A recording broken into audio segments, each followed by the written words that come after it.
The top stories tonight in Y News. The first ever online bar examinations posted the highest turnout of bar takers in different exam sites in the Philippines despite the pandemic. 5 presidential aspirants face a panel from the Kapisanan ng Mga Brodkaster ng Pilipinas in a candidates forum to present their plans and platform should they win in the May 2022 election. The leader of the jihadist group Islamic State died in a U.S. Special Forces raid in Northern Syria. Good evening, Philippines and the world. Today is Friday, February 4, 2022. I am Harlene Delgado. Join us in the next hour as we deliver today's top stories around the Philippines and in other parts of the world. I'm Angelo Castro III. We are also seen in 1,935 satellite monitoring centers nationwide and via live streaming worldwide through the UNTV News and Rescue social media accounts and our website, untvweb.com. I am William Thio. First in the news. President Duterte is now out of quarantine just one day after the palace announced the president's exposure to a COVID-19 positive case. Rosalie Cos explains why. Cabinet Secretary Carlo Nograles corrected his earlier pronouncement that President Rodrigo Duterte was exposed to a COVID-19 positive household staff member on January 30, 2022. According to Secretary Nograles, another household staff was confirmed to have contracted COVID-19 on January 28 and the personnel had close contact to President Duterte. Upon assessment ng physician ni Pangulo, ang dapat i-consider or maituturing na date of last exposure ni Pangulong Duterte to a positive COVID case was Friday, January 28, 2022. Okay, bagamat merong member of the household staff na nag-positive din for COVID nung Sunday, January 30, 2022, upon assessment ng physician, hindi ito maituturing na exposure kay Pangulo kasi per se kasi hindi siya close contact as per the circumstances. Malacanang reiterated the president did not violate any quarantine protocols. The palace official earlier said based on the assessment of the president's physician, President Duterte was cleared to go. This was supported by the Department of Health. Ito po ay tinatanggap natin, nire-respeto dahil kapwa-doktor, sila po ang nag-assess, base po sa protocols natin at nakalagay naman po at nakita dyan na sinasabi na by dating ng Wednesday, that was the last day of their quarantine period at Thursday po ay maaari na lumabas. Meanwhile, the palace assures that the president is in good health. Pagkatapos ng kanyang routine medical check-up, okay naman si Pangulo, he is as healthy as any healthy individual at his age could be. Tapos na yung quarantine ni Pangulong Duterte. The chief executive may hold his talk to the people next Monday. Rosalie Cos, UNTV News and Rescue. We serve the people, we give glory to God.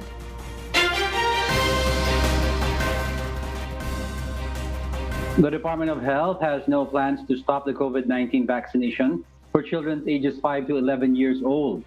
The department also maintains COVID-19 vaccination for 5 to 11 years old are safe and effective. Eileen Cerudo will tell us why.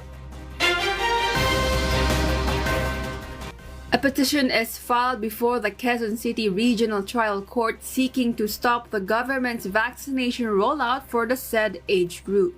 Two petitioners, Dominic Almelor and Gurley Samonte, want the court to issue a temporary restraining order to stop the vaccination. They oppose the memorandum order of the Department of Health stating the government can act as parents to provide consent to vaccinate a child in case the parents refused. According to the petitioners, the national government seemed to be mandating vaccination, calling it an abuse of power of the said memorandum order. However, the Health Department clarified COVID-19 vaccination is not mandatory and the decision still lies with the parents. Ito po ay naaayon sa kagustuhan ninyo at ng inyong mga anak. Informed consent is required for all. Ang ilan, mga polisiyang nagbabawal para sa mga unvaccinated ay para po maproteksyonan ang ating vulnerable population, ang ating mga nakakatanda, mga may sakit at ang ating mga kabataan laban sa banta ng virus. Amid the filed petition, the department is still keen on pushing through with the vaccination of 5 to 11 years old on Monday. The health department also maintains the efficacy of COVID-19 vaccines in adding a layer of protection against the virus.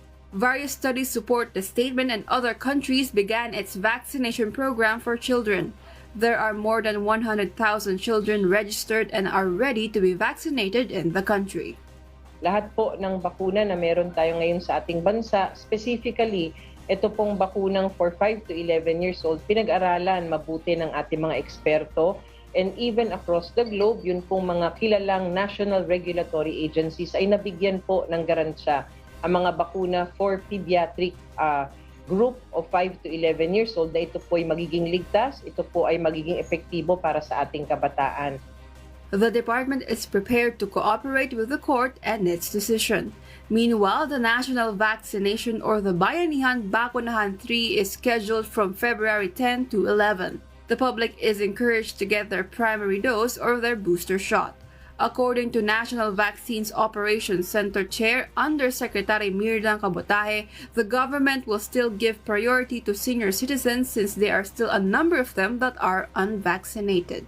Medyo mababa, nata 70-60% pa rin tayo sa mga senior citizen. Alam naman natin, sila ang pinaka-vulnerable na sektor pag sila ay nagkasakit. No? It will be nationwide, although ipaprioritize natin sa mga areas na kailangan ng additional boost para tumaas yung kanilang vaccination coverage, especially sa senior citizens. Res Bakuna sa Botica also continues with almost 5,000 individuals receiving their booster dose. Eileen Cerudo, UNTV News and Rescue, we serve the people, we give glory to God. Meanwhile, grade 4 and 12 students may now participate in the expansion phase of face-to-face classes. This as classes in Metro Manila are set to start next week. Janice Inhente explains why. Schools may now include other grade levels in basic education to participate in the expansion phase of the limited face-to-face classes. According to DepEd Assistant Secretary Malcolm Garma, they will also allow schools to include students from grade 4 to 12. During the pilot implementation, DepEd only allowed kindergarten to grade 3 students as advised by health experts. So with the expanded phase, we would like also to give that kind of opportunity and chance to the other grade levels to experience that. But ASEC Garma emphasized it is necessary for schools to follow the guidelines for holding physical classes to avoid any infection. We would like to involve the other grade levels. However, Kathleen, we emphasize that based on the capacity of the school, anong kombinasyon ng grade level ang pwedeng pagsabayin for a particular time, for a period of time. Kasi baka pag lahat ng grade levels naman, pinagsabay-sabay mo, mako-congest din yung eskwelahan natin. So, it's really up for our schools. Aside from this, DepEd allows schools to extend class hours from 3 to 5 hours. Kasi gusto nating iwasan na ang bata ay kakain sa loob ng paaralan. Dahil bakit? Pagkakain sila, magtatanggal ng mask. Pwede siguro yung tinatawag nating managed recess. But for lunch, yun ang gusto nating iwasan. So basta hindi sila lalagpas doon sa siguro more or less 5 hours would be enough for them to stay in school, to cover everything. According to DepEd, over 300 schools from areas under Alert Level 2 may begin their physical classes next week. This includes schools from Cagayan Valley, Central Luzon, Calabar Zone, and National Capital Region.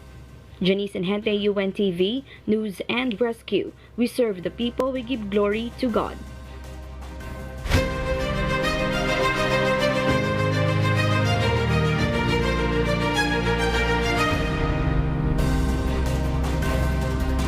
5 presidential aspirants have presented their platforms and played their strengths during the Kapisanan ng Mga Brodkaster ng Pilipinas Presidential Candidates Forum. Mga Brodkaster reports. Senator Panfilo Lacson assures that his administration will be clean and honest to the people. During the KBP's Presidential Candidates Forum, Lacson vows an internal cleansing in his first 100 days if he wins the seat. Lacson noted that over 700 billion pesos was lost to corruption every year. Manila Mayor Isko Moreno includes housing, education, and labor and employment in his 10-point economic agenda. Moreno vows to provide students and teachers the necessary tools to ensure quality education. He said in Manila they provided free bandwidth and laptops for teachers and tablets for students. Meanwhile, Yodi de Guzman eyes People's Initiative to pass his proposed wealth tax. De Guzman said during the forum conducted by KBP, he would propose the imposition of a 20% tax on the rich.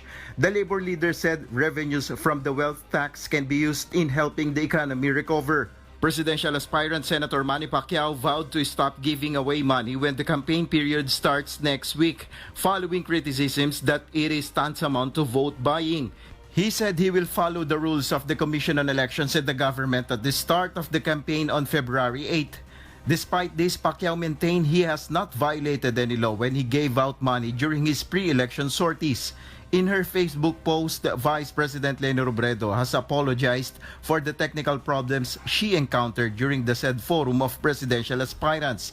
Robredo said her team borrowed space at an office near the airport so she could attend the forum as they were scheduled to fly back to areas affected by Typhoon Odette. This afternoon, Robredo turned over housing materials to 5 barangays in the towns of Del Carmen and Socorro. In a news release, Ferdinand Bongbong Marcos assured residents of Davao del Norte that he will prioritize the establishment of Banana Research and Development Center to maintain the country's top position in the global trade.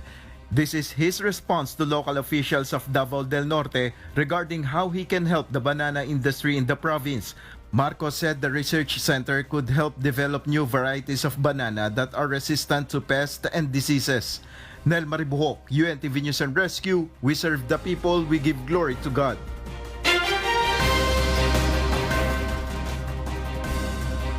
The Commission on Elections, or COMELEC, has yet to declare any city or province in the Philippines as an area of concern. Dante Amento tells us why. Okay, wala pa kami nadedeklara na area of concern.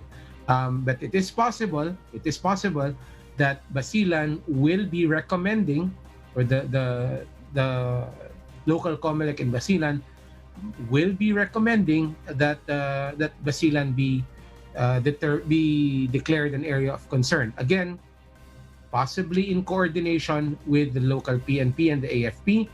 COMELEC spokesperson Director James Jimenez said part of the process to declare an area of concern is to have recommendation from the local AFP and PNP. The process is you have the local PNP coordinating with the local COMELEC and then coming to an agreement on what they will recommend to the national committee. Okay, that's the process, and then it's the national committee that ultimately releases the final list of areas of concern. The poll body will have a meeting with the Armed Forces of the Philippines, Philippine National Police, and other agencies deputized to maintain the peace and security of the 2022 elections. COMELEC and security agencies will discuss plans for the peaceful conduct of the elections. Meanwhile, the Commission said that candidates who will not join public debates or forums would be a red flag for the voters. Debates and forums would be venues for the candidates to lay down their plans and would help the electorate to better know or scrutinize their bets. To be a red flag for the voters, absolutely, but not for the COMELEC. COMELEC doesn't care either way if they come or not. No? Ultimately, what COMELEC cares about is whether or not the public will have an opportunity to interrogate the candidates, so to speak, no? To interrogate their positions, to interrogate their beliefs, and so on. The poll body will conduct debates for presidential and vice presidential candidates by the end of February, March, and April. The Commission believed all of the candidates will attend. in our history, sa experience natin, nakikita natin na kapag COMELEC ang nag-organize, 100% attendance po naman, no? Maliban na lang kung merong legitimate na health concerns, no, na nakita natin in the past. But other than that, the compliance of the candidates have been very good, mainly because alam nila na pag hindi sila sumipot, talagang sila ang pag-uusapan, di ba? Very glaring eh. Dante Amento, UNTV, News and Rescue. We serve the people. We give glory to God.